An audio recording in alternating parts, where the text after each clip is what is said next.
Millionaire buys Mistress luxury gifts. With pregnant wife's money, wife makes them both pay publicly.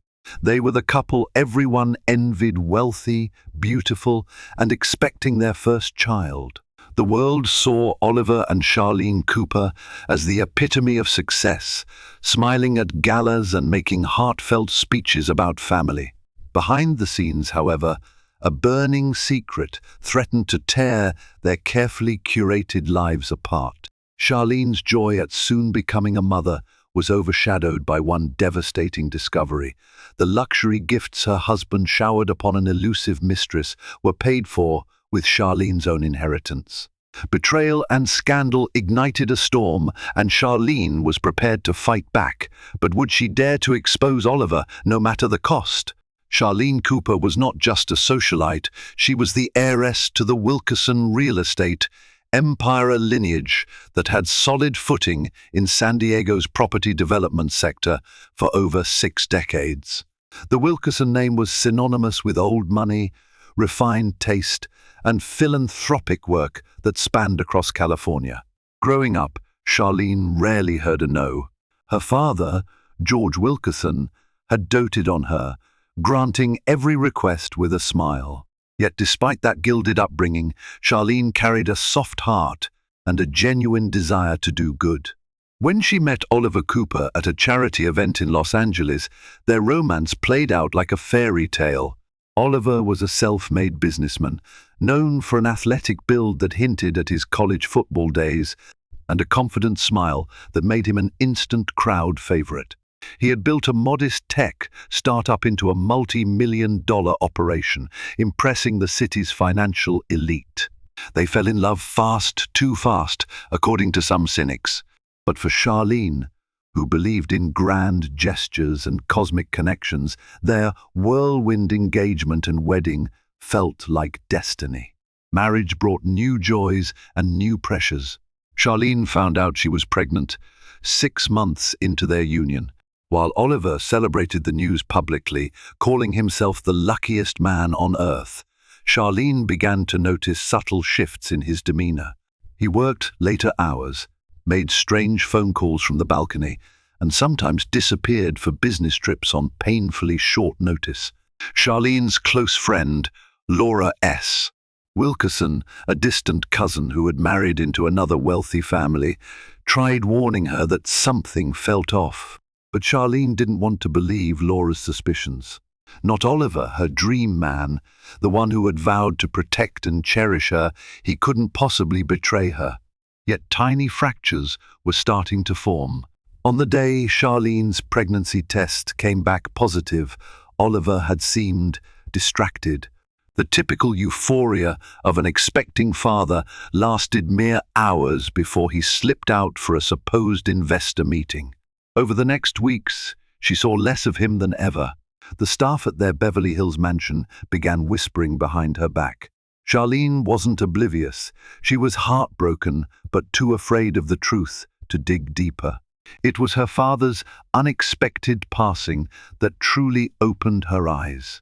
George Wilkerson's death left Charlene with a sizable inheritance, enough for Oliver to realize that Charlene's pockets were even deeper than he had initially understood. Charlene, unaware of the lurking vultures, told Oliver she had come into a great deal of wealth. She wanted to donate a portion to a charity that supported homeless pregnant women, but Oliver suggested they wait to ensure stable cash flow for upcoming expansions. It sounded wise at the time, so Charlene agreed to hold off her philanthropic dream. Still, something nagged at her. She discovered unread emails, unaccounted for expenses, and hush-hush charges on their joint account labeled under consultancy fees. Worst of all, she found receipts from high-end boutiques like Hermes and Cartier, extravagant purchases that she had no memory of, and certainly had never received. The final straw came when an alert from her bank informed her that an enormous amount had been withdrawn to pay for a penthouse lease in downtown Los Angeles. This transaction screamed secrecy, and Charlene's entire body trembled with dread. In the quiet hours of early morning, As she felt her unborn child gently kick within her, Charlene realized she could no longer turn a blind eye. She had to uncover the truth, even if it shattered her heart and destroyed the man she once believed was her soulmate. In the days following her discovery, Charlene felt like an actress in a film noir, her every step cautious, her every smile forced. She needed answers, but she couldn't just walk up to Oliver and accuse him blindly. Instead, she decided to use the resources at her disposal. She hired a private investigator named Jackson Miller, a discreet figure with an impeccable reputation for uncovering hidden truths among Los Angeles' high-profile elite. Jackson, with his salt and pepper stubble and calm, analytical demeanor, met her at a quiet cafe in Westwood. They spoke in hushed tones as Charlene handed him the suspicious receipts and transaction records. He asked pointed questions about Oliver's habits, the times he'd come home late, any known associates he might confide in. Charlene listened to Jackson's methodology, a plan to track Oliver's movements, record his financial dealings, and dig into phone logs if necessary. Days turned into a week. Charlene stayed up at night, mind racing, imagining the worst possible scenarios. She told herself she might be overreacting, clinging to a slim hope that the transactions were for something innocuous, secret anniversary plans, perhaps. Yet her instincts told her otherwise. When Jackson finally called, Charlene's heart nearly stopped. Meeting him again at the same cafe, she arrived early, nerves buzzing. Jackson sat across from her, an empathy in his eyes that made her realize he'd done this many times before. He slid a manila folder across the table. Inside were photographs of Oliver walking hand in hand with a striking brunette outside an exclusive boutique on Rodeo Drive. Another set of photos showed them picking out jewelry, with Oliver's arm confidently wrapped around the woman's waist. "She's Alexis Hart," Jackson said quietly, "a former runway model turned social media influencer. She has some moderate fame in the LA scene. She's known for her lavish lifestyle, usually financed by older, wealthy benefactors." Charlene's hands shook as she gripped the photos. The heartbreak was swift and brutal. She recognized the haute couture store in the background, places Oliver had never even invited her to. "There's more," Jackson added gently. "I discovered that the penthouse in downtown LA is in her name, but the payment route traces back to your inheritance account. I'm sorry. It was one thing to suspect a betrayal. It was another to see it displayed in undeniable proof. The pictures, the receipts, the joint property lease. Oliver was not just cheating on Charlene. He was using her father's money to do it. She felt her breath hitch, tears threatening to escape, but she forced them down. Charlene asked Jackson for everything: receipts, photos, timestamps. She paid him extra to collect any digital evidence he could find, from text messages to bank statements. If she was going to confront Oliver, she wanted an unassailable arsenal of facts. As she left the cafe, Charlene thought about her unborn child, the life forming within her. She recalled the day she had told Oliver the news. He had seemed so excited, so genuinely happy, yet how quickly that joy was overshadowed by this shameless affair. She realized she was no longer just a spurned wife. She was about to be a mother, and everything in her screamed that she had to protect her child from the toxic lies. Oliver brought into their home. That evening, Oliver returned late again. Charlene feigned sleep, carefully controlling her breathing so he wouldn't notice her tears or the heartache searing through her. As he tucked himself into bed, she felt the mattress shift with his weight, a weight that now felt heavier than ever. Deep inside, a new resolve began to form. Charlene would do whatever it took to ensure that justice was served, and she wasn't afraid to make it public if need be. Each passing day, the tension in the Cooper household intensified. Oliver acted more brazenly, sending text messages in Charlene's presence, stepping out for phone calls he labeled as urgent investor matters. A lesser woman might have confronted him immediately, brandishing evidence. But Charlene was no novice to power plays and feuds. She had observed enough corporate tussles in her father's company to know that timing was everything. In her father's study, a room lined with leather-bound books and old trophies, Charlene prepared her own strategy. Late one night, she laid out the evidence Jackson had collected, timelines, photos, and the sickening bank statements. She studied them like a general planning for war.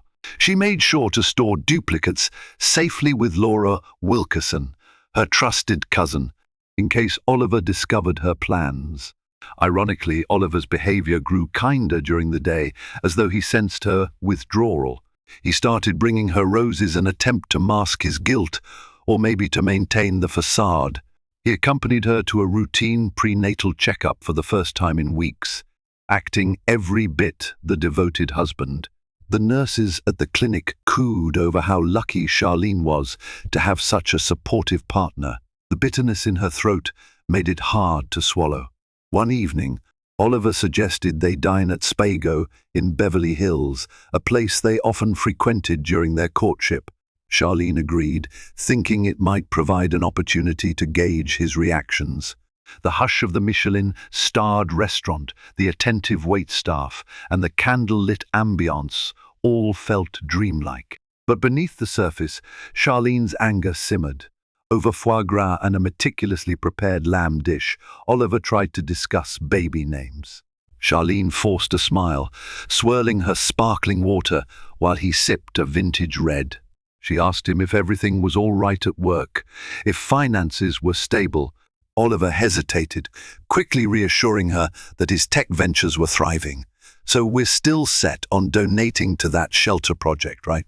Charlene ventured, referencing her desire to support homeless, pregnant women. He coughed, face tight.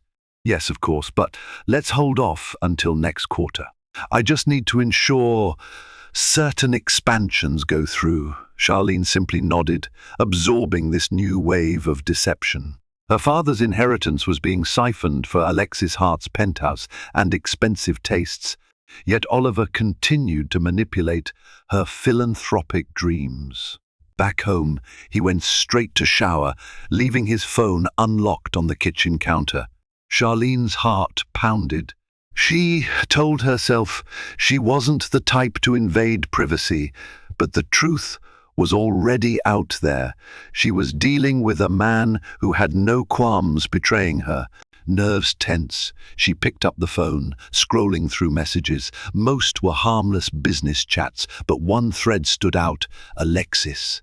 She opened it, scanning a conversation that made her stomach twist. Alexis bragged about their penthouse, how the city view from the balcony at dawn was worth every cent, how she'd love a new Chanel bag to match the latest couture she'd posted on Instagram. Oliver's replies were full of heart emojis and promises to fulfill her every desire. A wave of nausea overtook Charlene, more intense than any pregnancy sickness she'd felt before. She barely managed to exit the screen and place the phone back before Oliver emerged. He kissed her on the cheek, his lips cold to her now. All she could do was force a painfully fake smile and wait for the next move. That night, sleep evaded her. Memories of happier times replayed in her mind, their honeymoon in Bora Bora, dancing under the stars at a friend's wedding, the day. Oliver surprised her with breakfast in bed just to see her smile. She clung to these fleeting good memories, mourning the reality that such love was probably never real to begin with. But she also felt the shift in her soul. The heartbreak was solidifying into anger, and the anger was transforming into an unwavering resolve. Charlene knew that if Oliver had the audacity to use her money to fund his mistress's lavish lifestyle, she owed it to her father's legacy and to herself to make them both pay, and not quietly. A few days later, Charlene found herself staring at Alexis Hart's social media profiles. The woman was stunning tall, with an enviable figure, sultry green eyes, and perfectly styled brunette waves. Her Instagram feed was a curated display of luxury, private jets, high-end restaurants, and designer clothes from Paris. She had close to 1 million followers, drawn to her constant parade of opulence and aspirational living. Charlene felt a cold detachment as she clicked through pictures of Alexis flaunting the diamond necklace Oliver had purchased. She recognized it from the receipts. A brand new photo had Alexis perched on a velvet chair inside the downtown penthouse. The skyline behind her, the caption read, "Home, sweet home, filled with love and endless possibilities." She scrolled through comments from adoring fans, many praising her glamorous lifestyle and inspirational success. The irony was nauseating. Charlene thought of the heartbreak behind those shimmering surfaces, the lies fueling Alexis's brand. Charlene's father's money that was meant to be used for philanthropic work was going straight into Alexis's pockets. Deciding to gather more intel, Charlene used a fake social media account to follow Alexis's stories. She was stunned to see a recurring cameo, Oliver's hand, the same gold watch she had given him on their wedding day.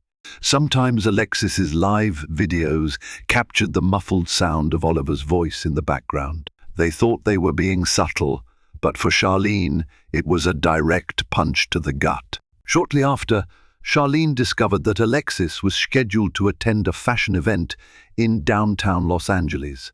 It wasn't a massive public show, more a private preview for wealthy potential buyers. Charlene secured an invite through a friend, deciding it was time to see Alexis in person. The event was held in a swanky gallery, lights dimmed to highlight the models gliding down a makeshift runway. Charlene arrived in a classic black sheath dress that hugged her small baby bump discreetly. Despite her turmoil, she emanated poise, her posture straight, her chin held high. She spotted Alexis near the front row, surrounded by admirers.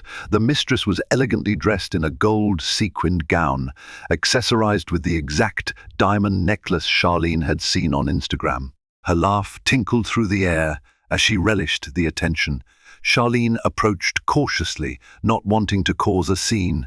She pretended to admire a piece of couture on display until she was near enough to hear Alexis's conversation with a friend. They gossiped about men, parties, and brand sponsorships. Alexis boasted about how her man was more generous than any sponsor she had ever encountered. Charlene's stomach twisted in revulsion, but she maintained her composure. One glance at Alexis's face, and Charlene felt an overwhelming wave of empathy for herself, for the unborn baby, for the life she had believed in. Alexis, for all her glamorous facade, seemed cunning, but not necessarily formidable. She was a symptom, not the root cause. Charlene's ire was saved mostly for Oliver, the man who had orchestrated this entire betrayal. Still, Alexis wasn't innocent. She was knowingly involved with a married man, and even flaunting the spoils of that affair. Before Charlene turned to leave, Alexis's gaze slid over her. Their eyes locked for a moment. Alexis gave Charlene a fleeting glance, perhaps seeing her as another wealthy guest, and then looked away without a hint of recognition. There was a moment's temptation for Charlene to walk up and introduce herself as Oliver's pregnant wife, but she resisted. She had bigger plans. A public meltdown at a fashion event might have satisfied a lesser impulse, but Charlene needed a carefully crafted retribution, one that would leave both Oliver and Alexis reeling in the most public way possible. When Charlene stepped out into the brisk night air, she felt the baby kick. A soothing wave of maternal protectiveness coursed through her. "Don't worry," she whispered softly, placing a gentle hand on her belly. "Mummy's got this." Fueled by the injustices she'd discovered, Charlene began assembling a legal and social strategy. She reached out to her late father's trusted attorney, Deborah T. Carmichael, an older woman whose steely gaze and impeccable knowledge of the law had guided the Wilkerson family through countless high-stakes disputes.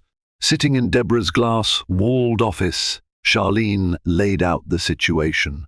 Deborah, with her silver hair pulled into a neat chignon, listened intently, occasionally leaning forward to examine the evidence Charlene provided. After a lengthy pause, she said, "We have grounds for a significant lawsuit, embezzlement of inheritance funds, possible misappropriation, the list goes on.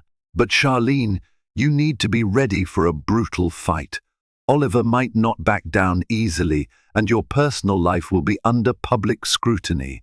Charlene took a deep breath, feeling a tremor course through her. "I need to do this, Deborah. I won't let him or that woman continue to siphon off what my father left behind. And I need to protect my baby." Deborah nodded, taking down notes. "We'll move forward carefully. I'll assemble a forensic accounting team. In the meantime, you need to keep a low profile, act like everything is normal at home. We don't want him suspecting we're onto him yet. Once we have a solid case, we'll confront him with it." Legal measures were only part of Charlene's plan. She had a more personal vendetta. She wanted Oliver and Alexis to face the consequences on a social platform. After all, Oliver thrived on maintaining a polished public image as a philanthropic millionaire, and Alexis, her entire career hinged on her glamorous, envy-inducing social media persona. Charlene resolved to strike them where it would hurt the most, in public reputation. A stroke of inspiration led Charlene to her father's old diaries, which she discovered tucked away in a carved mahogany chest. George Wilkerson had meticulously recorded notes about people he did business with, favors, secrets, alliances. Reading through them, Charlene was reminded how alliances could be forged or broken with a single phone call. She discovered a longtime ally of her father's, Mark Remington, a prominent journalist with the Los Angeles Tribune. Mark and George had teamed up once to expose a crooked real estate mogul. The subsequent scandal had garnered front-page headlines, and Mark owed his career boost to George.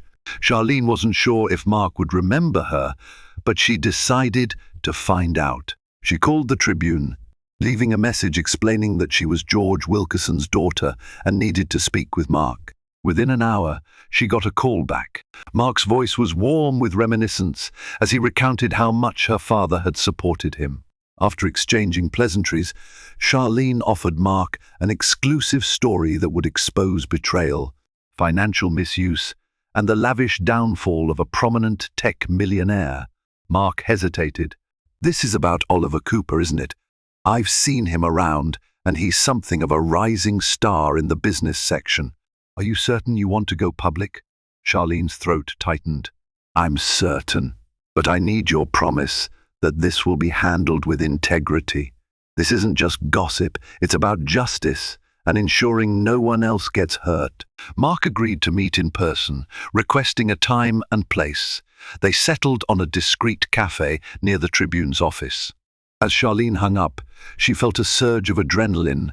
It was one thing to plan revenge quietly, but quite another to involve a well-known journalist who had the power to break a career.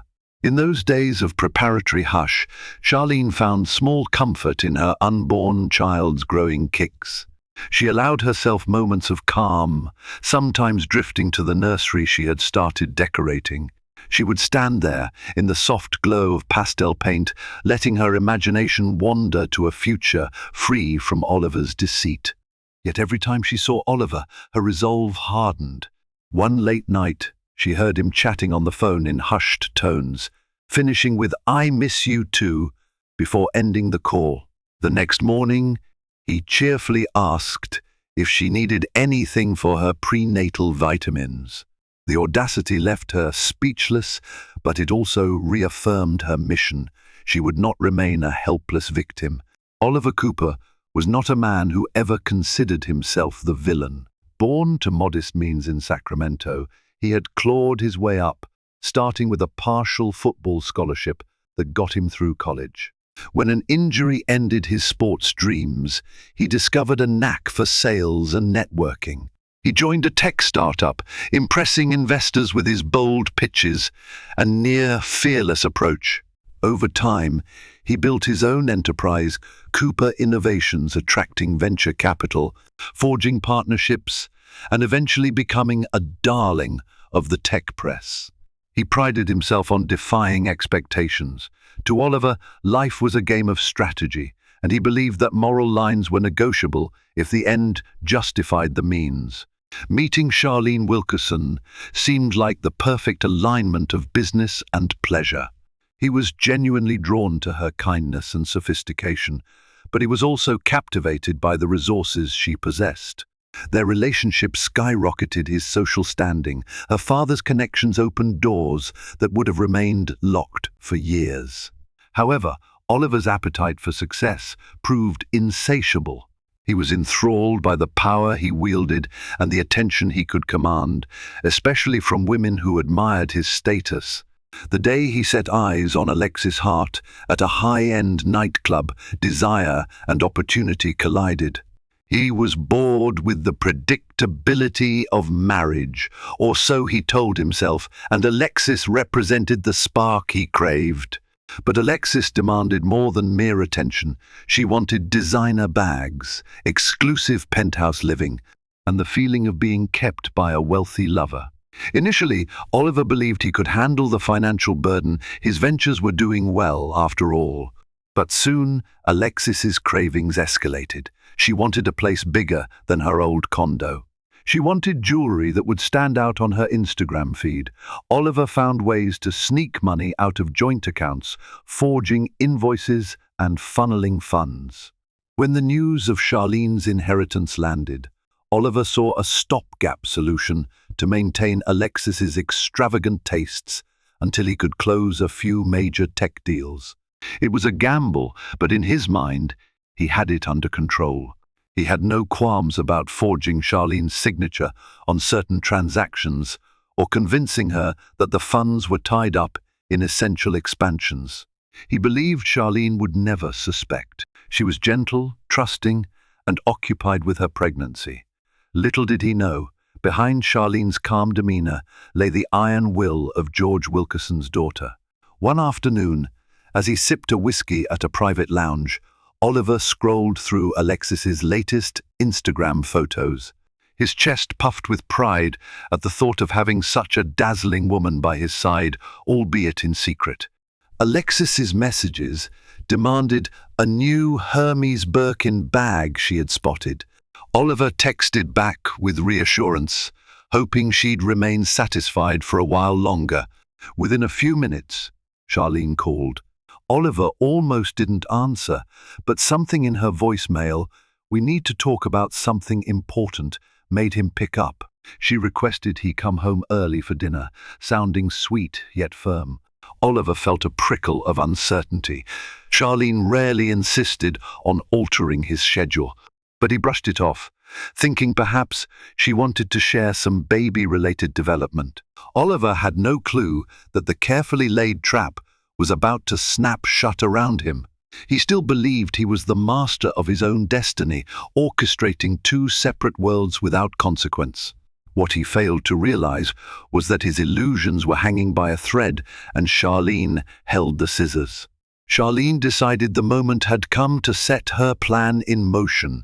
With Deborah T., Carmichael's legal advice, and the mountain of evidence courtesy of Jackson Miller's investigations, she was ready to confront Oliver. She'd been hiding her fury behind sweet smiles for too long, and every day that passed felt like a betrayal of her own soul. It was a Monday evening when Oliver walked into their Beverly Hills mansion, expecting a quiet dinner.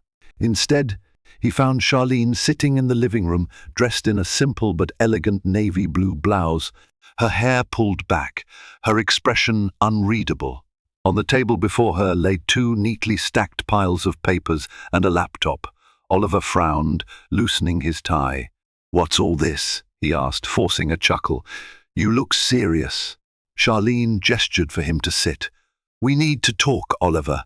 Please, he obliged, though she could see the flicker of unease in his eyes. Charlene opened the laptop, revealing photos of Oliver and Alexis shopping together, arms wrapped intimately. A slideshow advanced to screenshots of text messages, receipts from her inheritance account, and, finally, the penthouse lease documents. She didn't have to say a word. The evidence spoke for itself. Oliver's face went pale. He attempted a laugh, nervous and hollow. What is this? Where did you get these? Charlene's voice was steady, surprising even herself. That's not the question you should be asking. You should be asking why you thought you could use my father's money to fund your mistress's lavish lifestyle. Oliver blanched, standing up in an attempt to regain control. Let's calm down. This is a misunderstanding. Charlene rose too, a hand instinctively resting on her pregnant belly. Don't you dare feed me that lie. I've traced every cent you took from my inheritance. I've hired a private investigator. My lawyer, Deborah Carmichael, has drawn up the legal consequences of your actions. Everything is right there. She pointed at the second stack of documents that outlined a potential lawsuit for fraud, embezzlement, and breach of trust. Oliver tried to speak, but he choked on his words, finally managing a feeble apology. I never meant to hurt you. I just needed time. I was going to replace the money. His excuses sounded pitiful, even to himself. Charlene's eyes flashed with anger. My father's money was meant for charity, Oliver. And if that wasn't enough, you brought another woman into our marriage. I'm pregnant with your child, and this is how you repay me. He stepped forward, arms outstretched, but Charlene recoiled. Don't, she warned, her tone sharper than ever before. For a moment, guilt and panic flooded his face. He started to stammer. We can fix this. I'll leave her, pay you back. It was just a mistake, a fling. Charlene's hollow laugh cut through his words. A fling that cost me millions of dollars and my trust. Don't you dare trivialize this. Oliver looked around helplessly, scanning the room like a trapped animal. He saw the unwavering determination in Charlene's posture and realized how dire his situation truly was. She wasn't the naive, trusting heiress he'd married. She was George Wilkerson's daughter, a woman with the resources and willpower to ruin him. Before Oliver could plead further, Charlene handed him an envelope. Inside was a formal letter from Deborah's firm outlining Charlene's conditions: immediate return of all misused funds, complete severance from Alexis Hart, and an agreement that, if Oliver didn't comply, Charlene would file a lawsuit and expose him publicly. Oliver's hands shook as he read. Beads of sweat broke out on his forehead. He tried to muster defiance, but the weight of Charlene's evidence and the potential fallout was immense. If the press got hold of this, his business could collapse, investors might bail, and his once venerated public image would be shattered. Swallowing hard, he finally spoke in a subdued voice. I'll do what it takes. Just give me a chance to fix this. Charlene didn't respond, her glare cold enough to freeze him in place. Then she stood, taking one final look at the man she once believed was her life partner. Without another word, she left the room, the quiet click of her heels echoing in Oliver's ears. The once invincible entrepreneur sank into the nearest chair, realizing the gravity of what he had done. His illusions were no more. The facade lay in pieces around him. Word traveled fast in certain circles, especially among the wealthy. Alexis Hart sensed something was off the moment. Oliver declined to accompany her to a high-profile after-party. He had always jumped at the chance to show her off, to revel in the attention their illicit romance garnered. Now he was distant, texting her curt replies that lacked his usual over-the-top affection. Their next face-to-face encounter took place at the penthouse Oliver funded. Alexis had arranged a private chef to cook dinner, hoping to create a romantic ambiance. She lounged in a silk robe, sipping champagne while she waited. But when Oliver arrived, tense and brooding, The sparks she usually felt fizzled into concern. "What's going on?" she asked, her voice sultry but tinged with worry. Oliver paced the room, ignoring the tantalizing smell of garlic and rosemary wafting from the kitchen. He finally turned to her. "Charlene found out," he said simply, face drawn. Alexis's eyes widened. She'd always feared this day might come, but she had grown complacent, believing Oliver had it all under control. "So what? You can smooth things over, right?" He shook his head, running a hand through his hair. "It's worse than that. She's threatening legal action and public exposure. I could lose everything, my company, my reputation. She wants the money back, Alexis.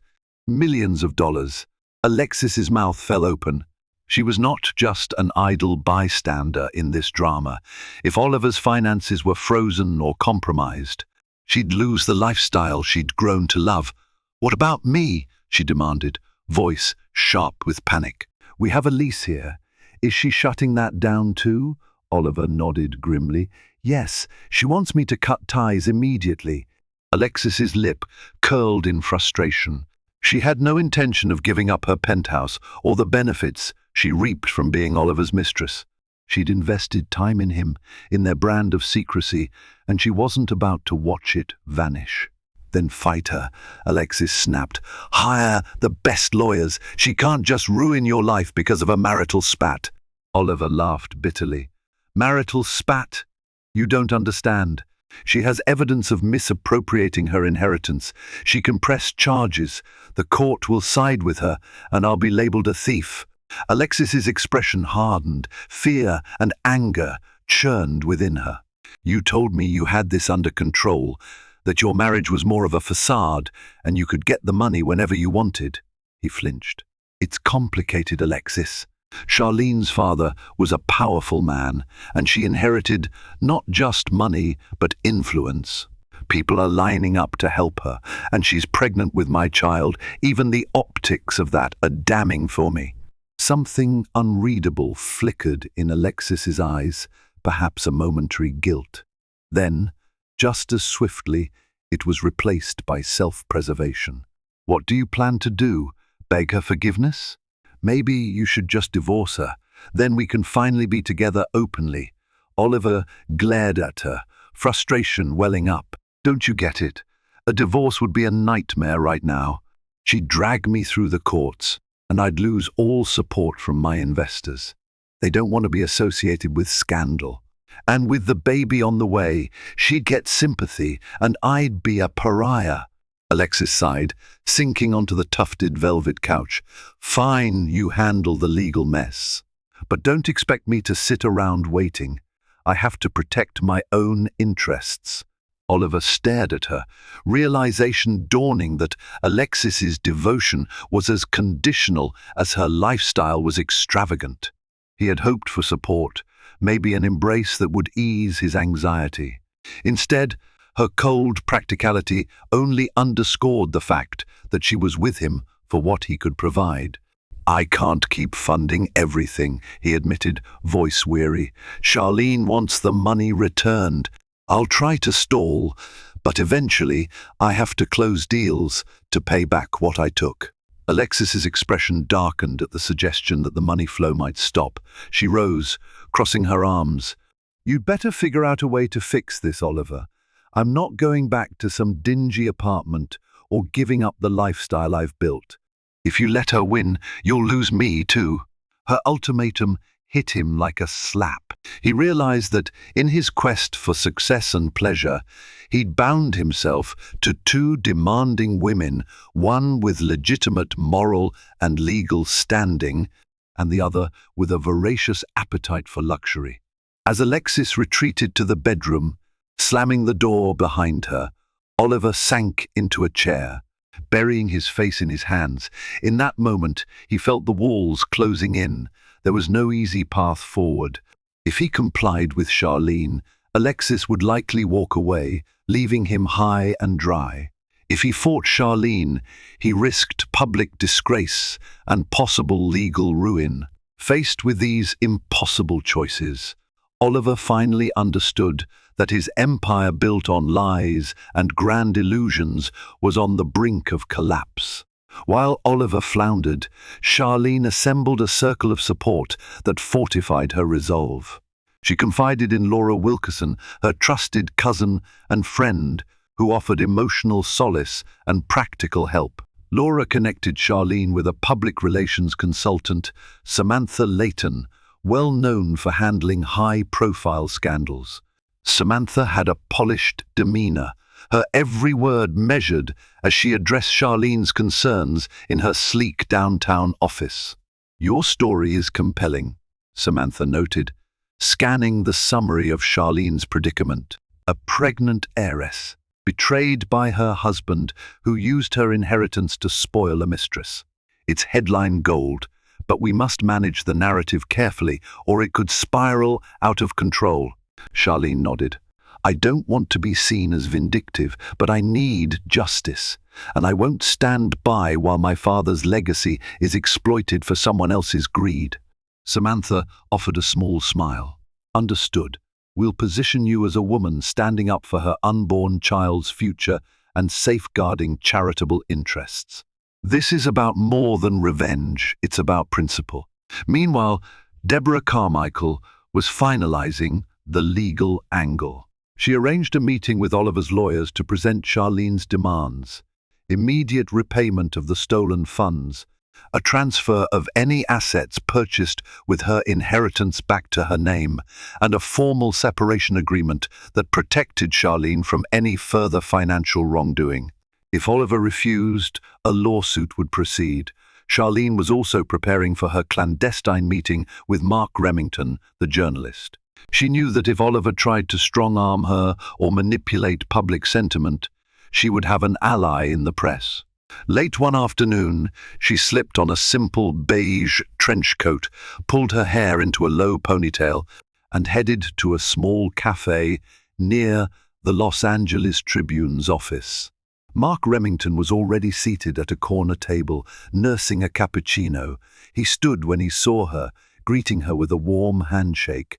Charlene recognized the lines of age and experience around his eyes, a testament to his years in investigative journalism. They spoke in subdued tones, Charlene handing him sanitized versions of the evidence photos, financial documents, text message screenshots. Mark skimmed through them, occasionally raising an eyebrow. "This is thorough," he remarked. "If this goes public, Oliver Cooper's reputation will take a massive hit, possibly irreversible." Charlene exhaled shakily. "I'm aware. I don't relish destroying him, but he left me no choice. I won't let him or his mistress keep benefiting from my father's legacy."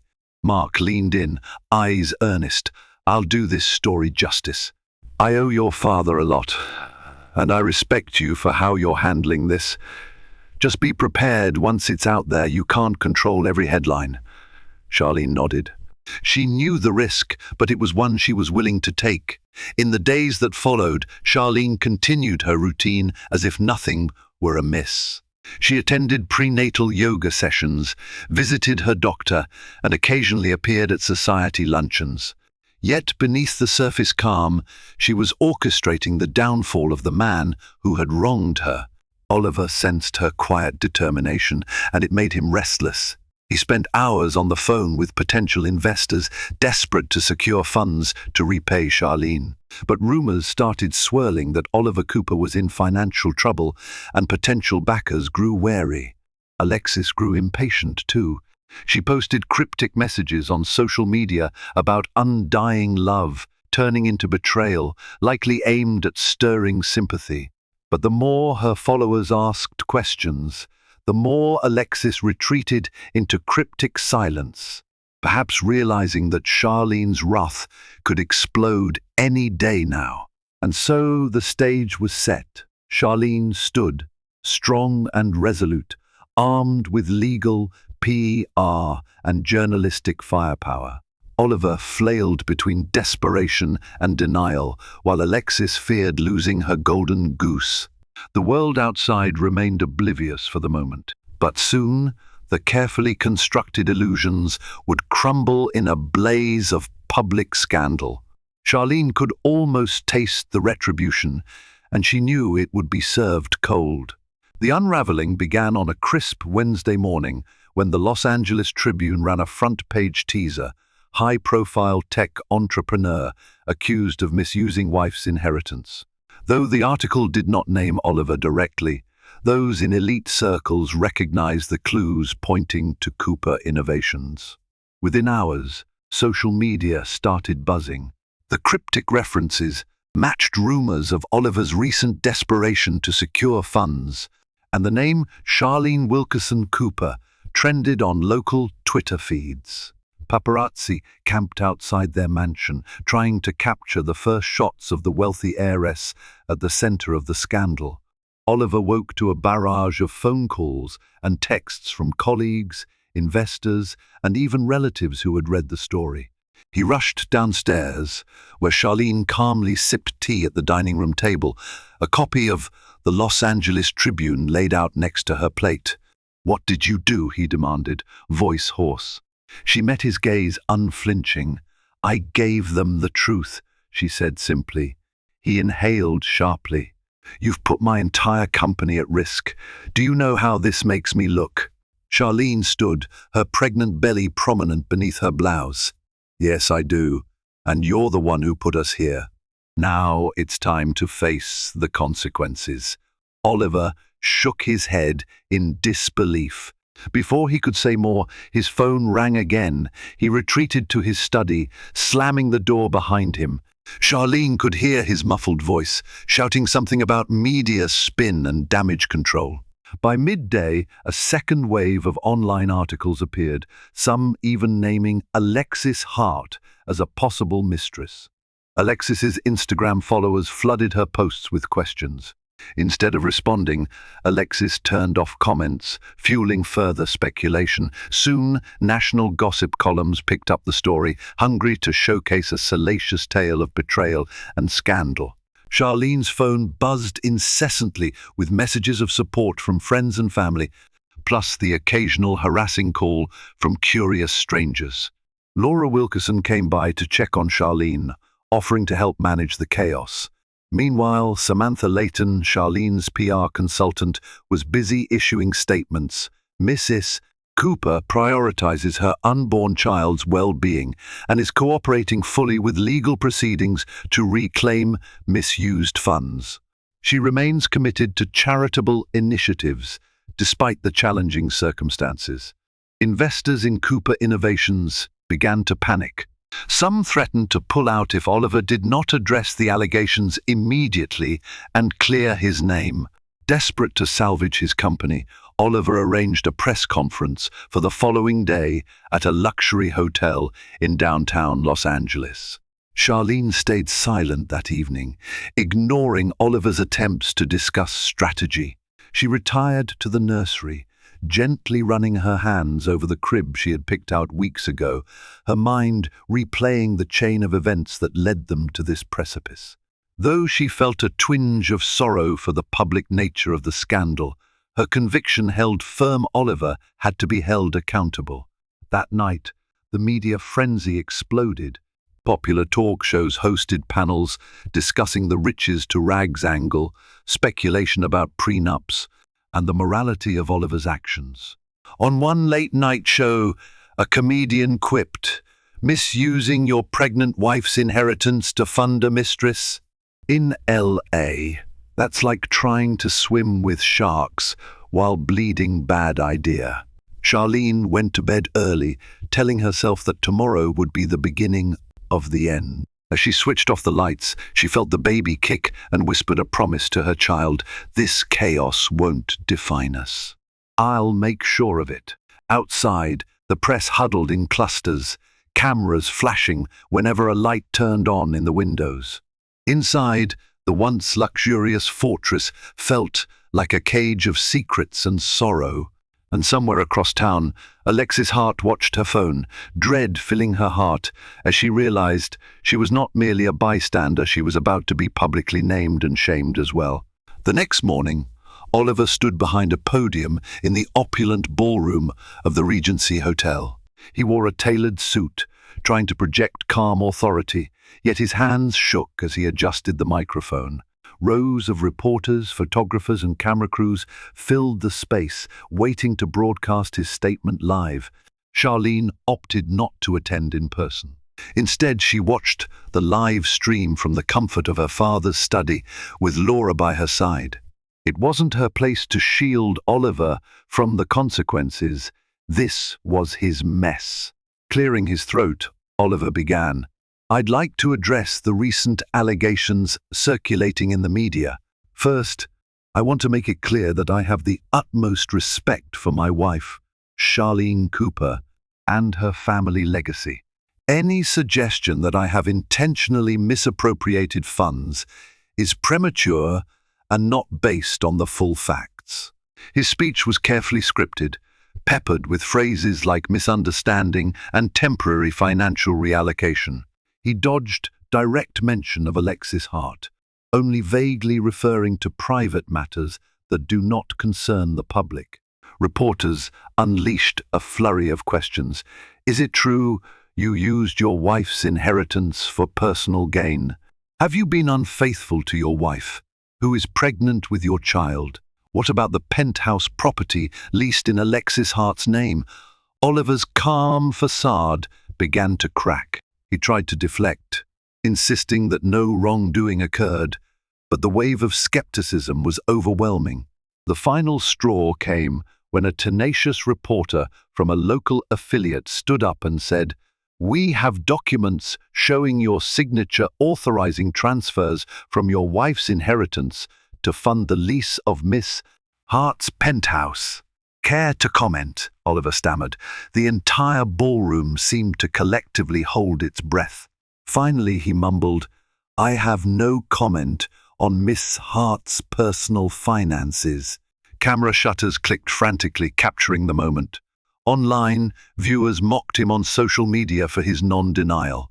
Memes sprouted, picturing Oliver's sweaty brow next to the tagline, "No comment." From the study, Charlene watched, feeling an odd mix of triumph and sadness. This was the father of her child, after all, and seeing him humiliated publicly was bittersweet. But she reminded herself of the betrayal, the stolen money, and the mistress. Actions had consequences, and Oliver was finally facing his. After the press conference, Oliver fled the hotel amidst jeering questions.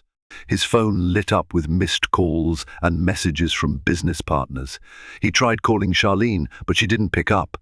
When she finally checked her messages, there was one tearful voicemail from Oliver, begging for a chance to talk.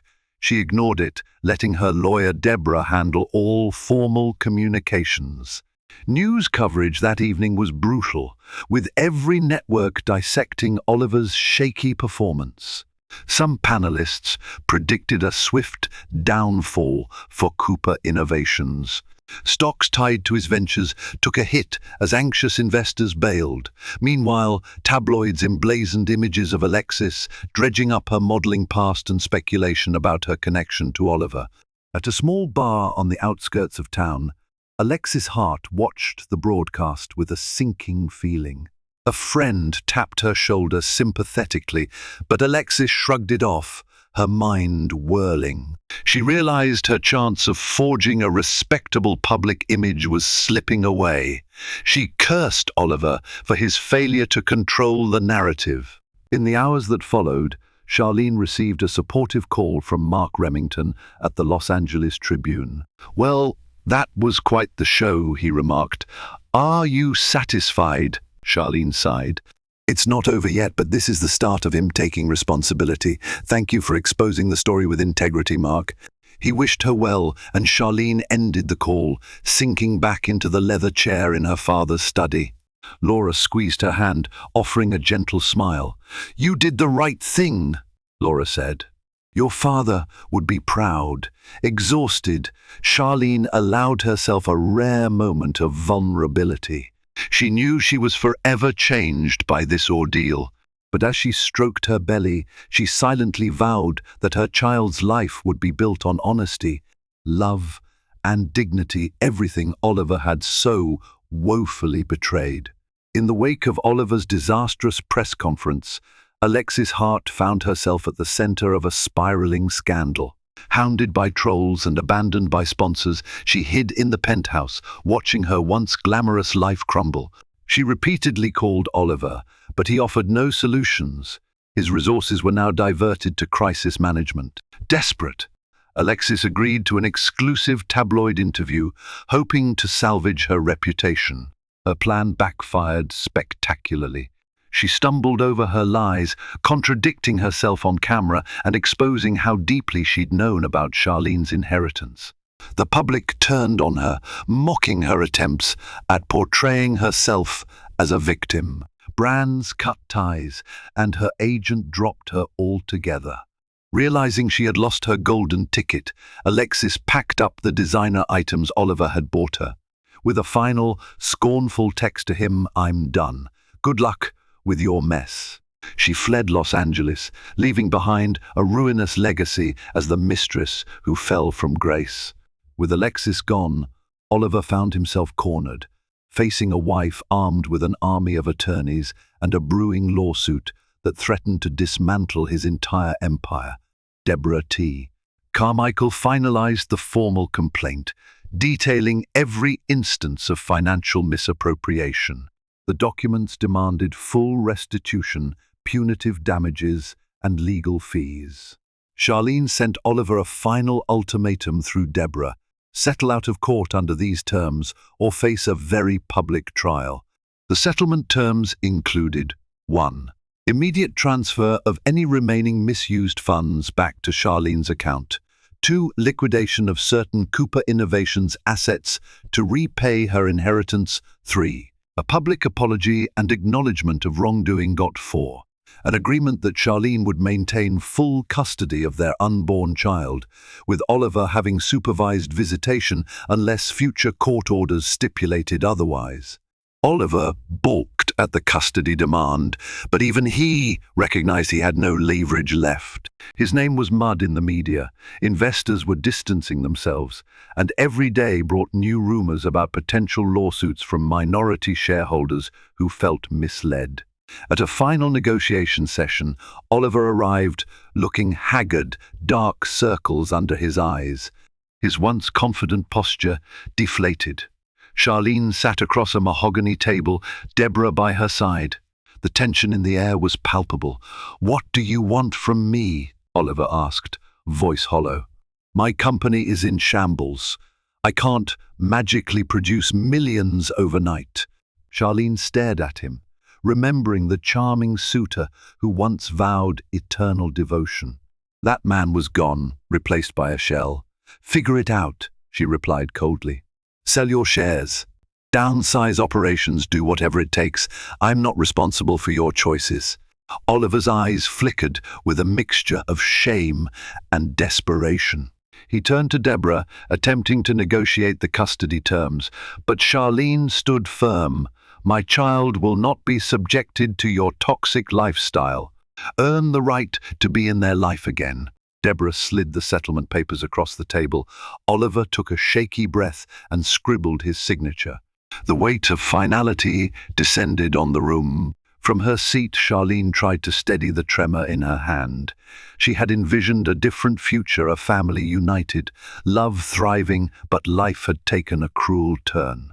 Outside the firm's office, paparazzi snapped photos, capturing Oliver's defeated expression.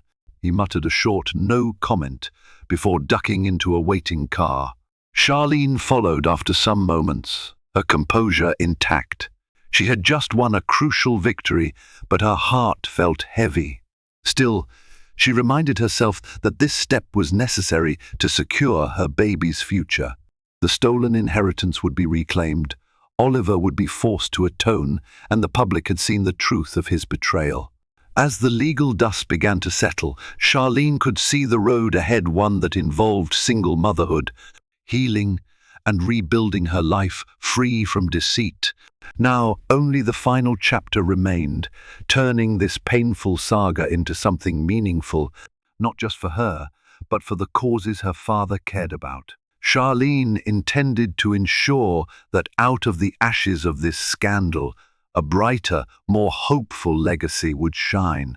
With the legal battles behind her, Charlene left the Beverly Hills mansion, unable to face its haunting memories. Instead, she found comfort in a smaller Ocean View penthouse. There, she poured her reclaimed inheritance into something meaningful, the George Wilkerson Sanctuary for Mothers. Housed in a restored downtown building, it offered safe shelter, medical care, and job training for expectant women in need.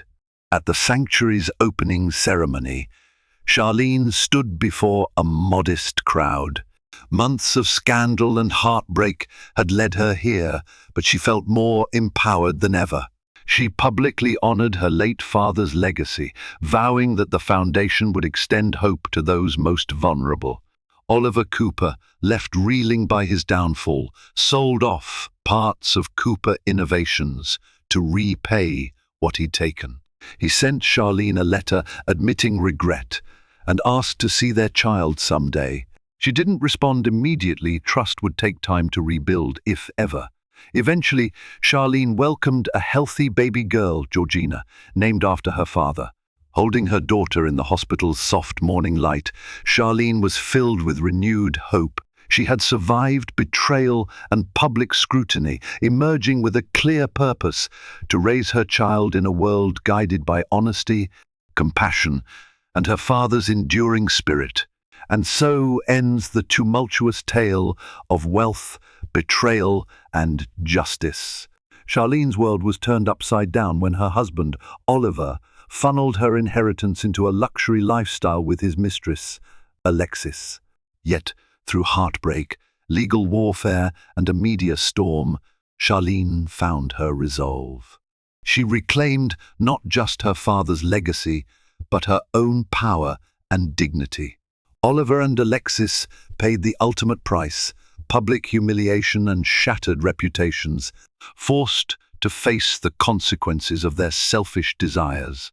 Charlene emerged stronger, dedicating her restored fortune to a cause that honored her father's memory.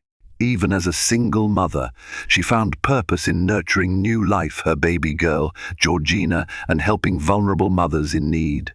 This story reminds us that while betrayal can strike like a thief in the night, resilience and truth can vanquish even the darkest lies. If you found this real-life drama gripping, please like, share, and subscribe to support more captivating stories on this channel. Share Charlene's journey, and let's inspire others to stand up for justice. Your support helps us continue creating compelling content.